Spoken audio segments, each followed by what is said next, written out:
जय जय श्री राधे, जय जय श्री कृष्णा। मित्रों, मैं महेश पाठक सिधाम वृंदावन से।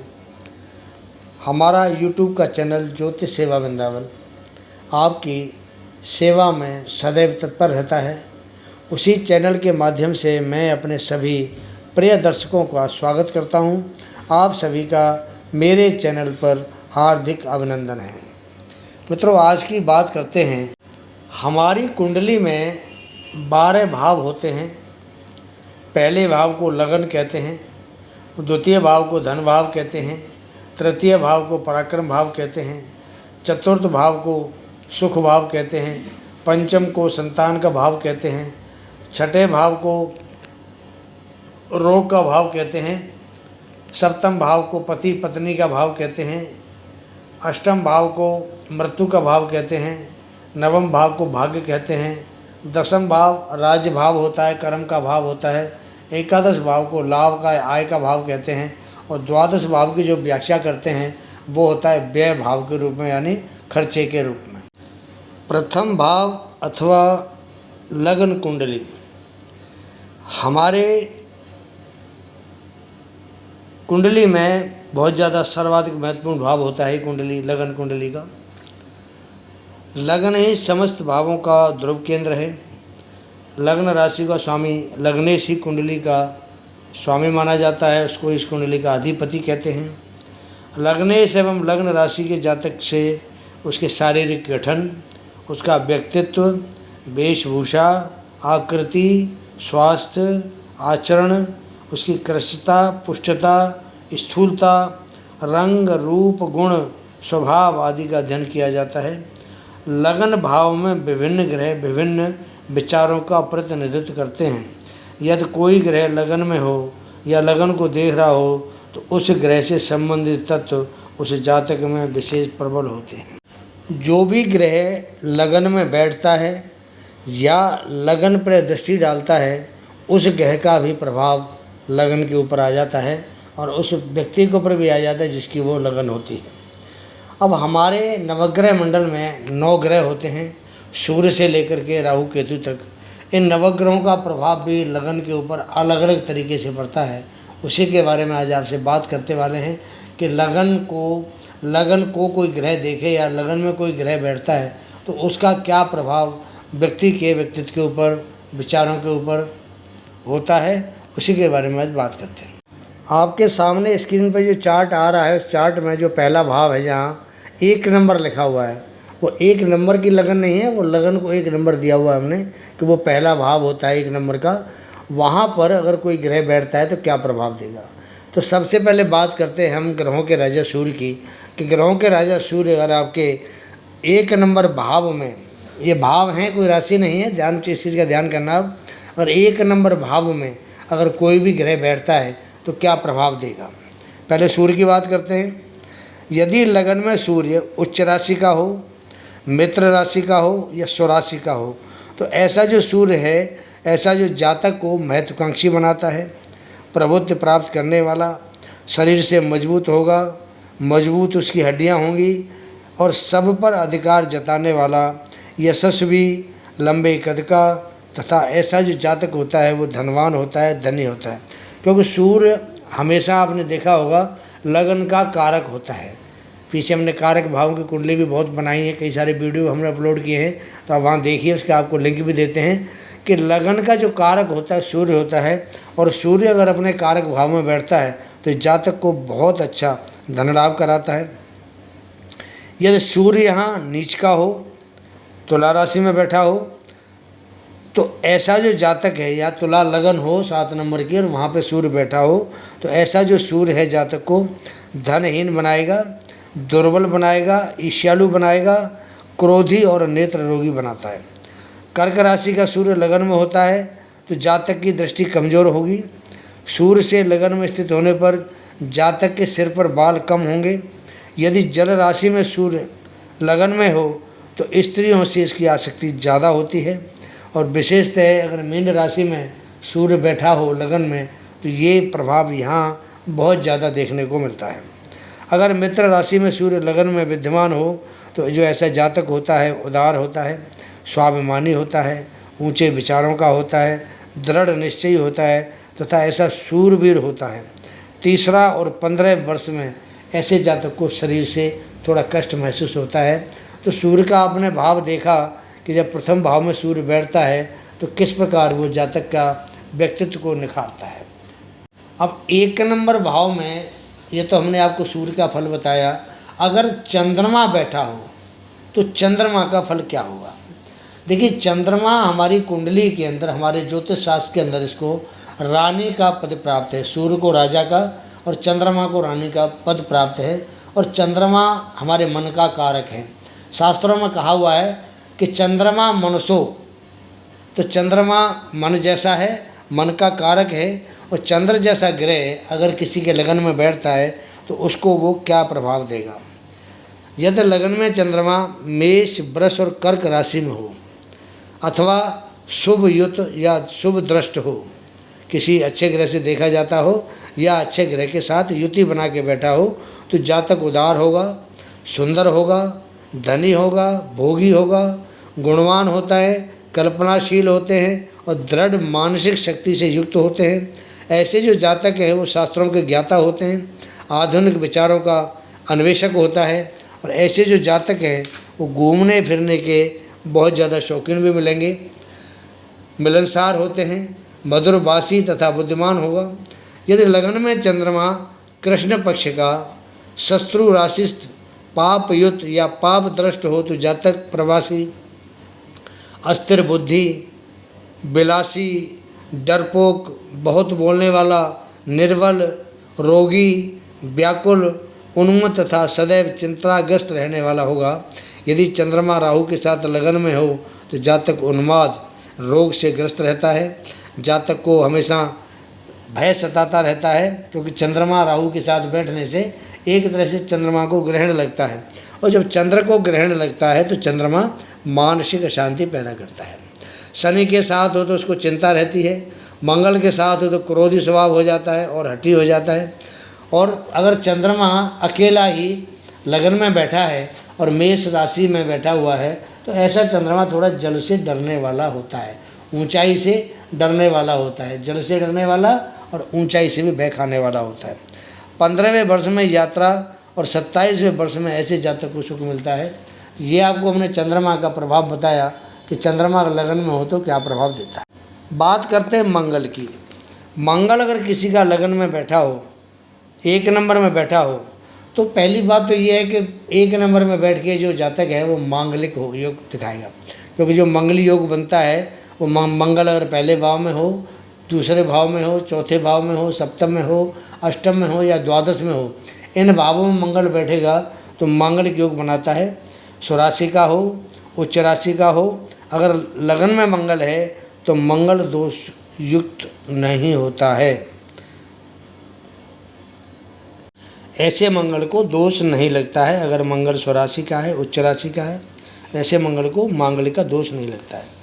लगन में मंगल बलवान मंगल से जातक साहसी होता है, आत्मविश्वास से दृढ़ होता है, क्योंकि मंगल ऊर्जा का ग्रह है, मंगल एक पराक्रम का ग्रह है।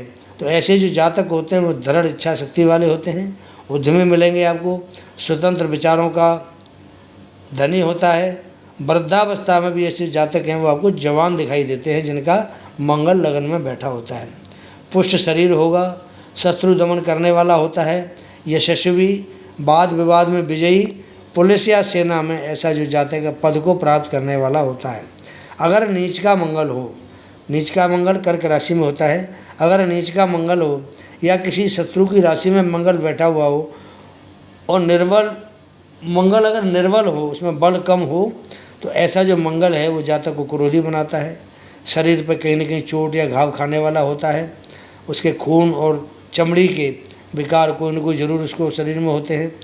दुराग्रही होगा, निरंकुश होगा, लड़ने झगड़ने वाला होता है, बहुत अभिमान वाला होता है, क्रूर होता है, चोरी या हेरा फेरी करने वाला, इधर उधर भटकने वाला और पारिवारिक जीवन में दुखी, मिथ्यावादी, स्वार्थी, द्वेषी तथा कुत्सित खान पान करने वाला होगा।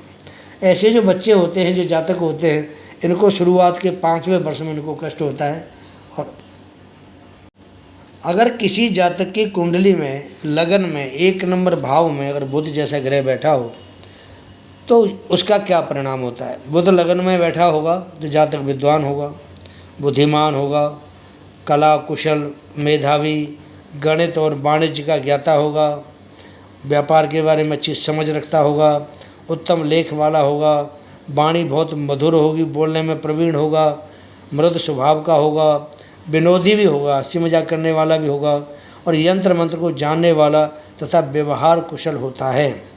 वाचन, लेखन, प्रकाशन, संपादन एवं संचार के क्षेत्रों में आजीविका ऐसे जातक की होती है।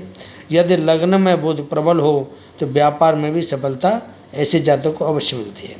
अगर बुध निर्बल है और लगन में बैठा हुआ है तो बुध अशुभ प्रभाव होने पर भी जातक भ्रमित, पित्त पांडु रोग से युक्त रहेगा, कपटी तथा अस्त्र बुद्धि वाला होगा। 10वें वर्ष में कीर्ति और 17वें वर्ष में भाई बहन से विवाद और 27वें वर्ष में धर्म स्थल की यात्रा का ऐसे जातक का योग होता है। तो बुध का जो लगन में बैठने का प्रभाव है वो इस प्रकार बनता है। बात करते हैं अगर किसी की लगन में प्रथम भाव में अगर गुरु देव बृहस्पति बैठे हैं तो देवगुरु बृहस्पति वहाँ क्या आपको फल देंगे। गुरु लगन में हो तो जातक के अनेक अरिष्टों का नाश करने वाला होता है। कहते हैं कि 100 दोषों का नाश करता है गुरु अगर केंद्र में होता है, और ख़ास करके लग्न में होता है तो बहुत सारे दोषों का नाश कर देता है। ऐसा व्यक्ति लंबे कद का, प्रौढ़ावस्था में थोड़ा स्थूल हो जाने वाला, गंभीर एवं धीर स्वभाव का, धार्मिक, परंपरावादी, पढ़ाई लिखाई में रुचि रखने वाला, बुद्धिमान, अनुशासन प्रिय, गुणवान, आकर्षक व्यक्तित्व का, आशावादी, प्रसन्न चित्त, समदृष्टि, सबके साथ सही व्यवहार रखने वाला, उदार, कृतज्ञ, धनी, श्रेष्ठ, शुभकर्मी, राजपूज्य, स्त्री पुत्रादि से सुख पाने वाला और विचार पूर्वक कार्य करने वाला, मीठे और तले पदार्थ खाने का शौकीन होता है, प्रतापी, गौर वर्ण का तथा सत्य आचरण करने वाला होगा। यदि लगन में बलवान गुरु हो तो जातक प्राय वकील बनता है, न्यायाधीश बनता है, अध्यापक बनता है, प्रोफेसर बनता है, धार्मिक प्रवचन करने वाला बनता है, व्यास गद्दी पर बैठता है, लोकसभा या विधानसभा का सदस्य बनता है अथवा मंत्री आदि पदों पर कार्य करने वाला बनता है। अगर गुरु यहाँ नीच का प्रभाव लेके बैठा हो, शत्रु राशि में हो, अस्त हो, निर्बल हो और राहु या केतु के साथ युति बनाकर लगन में स्थित हो तो जातक खान पान के असंयम से रोगी होगा, नीच कर्म करने वाला होगा और पुत्रहीन होगा और दर दर भटकने वाला होता है। कृतज्ञता, झूठे अभिमान से युक्त होगा। 8वें वर्ष में विद्या, बुद्धि एवं प्राप्त करने वाला होगा और 16वें वर्ष में ऐसे जातक का भाग्योदय होता है और ऐसा जातक 16वें वर्ष में शुभ फल प्राप्त करने वाला होता है। अब बात करते हैं शुक्र की। अगर किसी का शुक्र प्रथम भाव में लगन में बैठा हो तो ऐसा जो शुक्र है जातक को कला प्रेमी बनाता है, संगीत, नाटक, गायन में रुचि रखने वाला होता है, सुगंध प्रेमी होता है, आकर्षक व्यक्तित्व का, फैशन प्रिय, काम क्रीड़ा में निपुण, धनी, विद्वान, विलासी, वीर्यवान, राज्यमान्य, सौंदर्य प्रेमी, प्रकृति की सुंदरता से आनंद लेने वाला तथा रजोगुणी स्वभाव का होता है। यदि शुक्र मंगल के साथ लगन में हो तो जातक व्यभिचारी, शराबी एवं दुष्ट प्रकृति का होगा। गृहस्थ जीवन में बाधा होगी। यदि शुक्र राहु के साथ लगन में हो तो उसे गुप्त रोग होगा। 17वें वर्ष में किसी युवती से मैत्री या स्नेह का संबंध उसका जरूर ही बनता है। बात करेंगे शनि देवता की।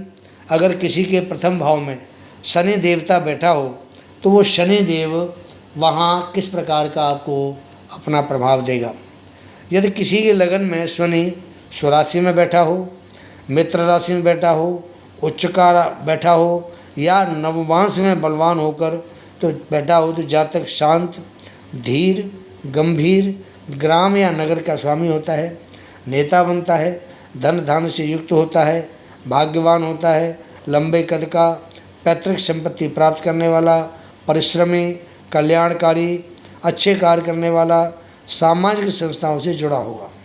यदि शनि अशुभ हो, निर्बल हो, नीच का हो, तो ऐसा जो मनुष्य है वो स्वार्थी, कंजूस, आलसी, दीर्घसूत्री, क्रोधी, लोभी, उसके ऊपर कोई विश्वास नहीं करता, उसको बोलते हैं अविश्वासी, ईर्ष्यालु, चोर, ठग, निराशावादी, एकांत प्रिय, असफल, उदासीन, धूर्त, असंतुष्ट, चिड़चिड़ा, संशयी, व्यसनी, अधर्मी, प्रतिशोध की भावना रखने वाला, विचार शून्य तथा शरीर से दुबला पतला होगा।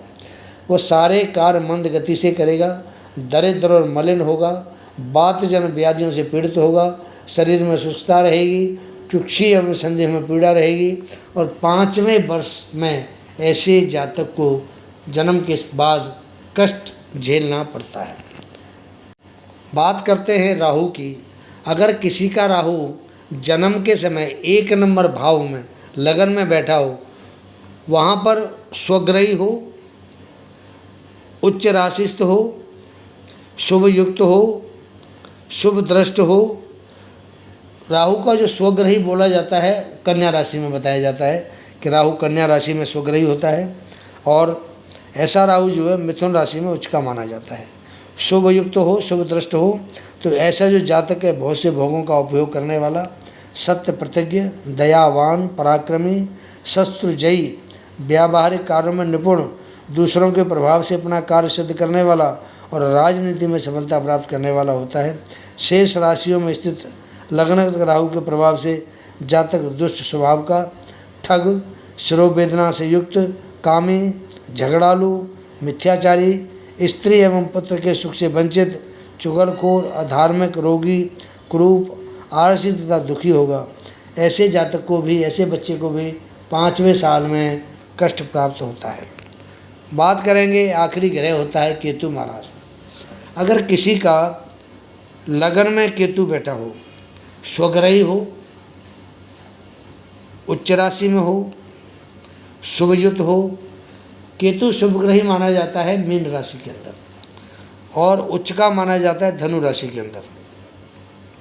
शुभ दृष्ट हो, शुभ युक्त हो, किसी के साथ शुभ ग्रह के साथ युति बना रहा हो, तो जातक आत्म शक्ति से युक्त, आध्यात्मिक और उसका झुकाव होगा। लग्न में अशुभ केतु होने पर व्यक्ति उत्तेजित, दूषित विचारों का स्वामी होता है, धोखेबाज होता है, व्यर्थ में इधर उधर भ्रमण करने वाला, कलह प्रिय, क्रोधी, धूर्त, मिथ्याभाषी एवं कमज़ोर शरीर का होगा। ऐसा जो जातक है वो भी 5वें साल से लेकर 7वें साल तक थोड़ा शारीरिक कष्ट पाता है। अब यहाँ एक बात और आपको बताते हैं कि लग्नेश जो इस लगन का स्वामी होता है, लगन कोई भी हो, हमने आपको लगन का नाम नहीं बताया, हमने सिर्फ आपको प्रथम भाव बताया है, लगन का फल बता रहे हैं। तो लग्नेश अगर प्रथम भाव में स्थित होगा तो जैसा जो जातक है स्वस्थ होगा, दीर्घायु होगा, स्वतंत्र विचारधारा वाला होगा, स्व प्रयास से जीवन में सफल होने वाला, धनी ऐश्वर्य से युक्त होगा, बड़े सिर वाला, उदार, कामी, अचल संपत्ति से युक्त तथा सभी प्रकार के सुखों को भोगने की सामर्थ्य रखने वाला होता है। तो मित्रों, हमने आपको बताया कि जो लगन प्रथम भाव होता है उसमें अगर कोई ग्रह बैठता है तो वो क्या प्रभाव देता है। आज हमने आपको प्रथम भाव लगन से संबंधित सब ग्रहों के फल बताए हैं। अगला वीडियो आपको द्वितीय भाव से संबंधित बताएंगे कि द्वितीय भाव में अगर ये ग्रह होते हैं सारे एक एक करके उसके बारे में, तो वो क्या प्रभाव देते हैं। अगले वीडियो का आप इंतज़ार कीजिए। हमारा चैनल ज्योतिष सेवा वृंदावन, आप अगर हमसे नए जुड़ रहे हैं तो हमारे चैनल को सबसे पहले सब्सक्राइब करें, बेल पुश का जो आइकॉन है उसको ऑल करें, और इसके बाद वीडियो को लाइक करें, और फिर अपने मित्रों को, अपने जो क्लोज सर्कल में आपके जो लोग हैं उनको शेयर करें, ताकि जो जानकारी हम आपको दे रहे हैं आपके माध्यम से वो आपके दूसरे लोगों को भी प्राप्त हो। हम ये प्रोग्राम को यहीं समाप्त करने की आपसे इजाज़त चाहते हैं। जय जय श्री राधे, जय जय श्री कृष्णा कृष्णा कृष्णा।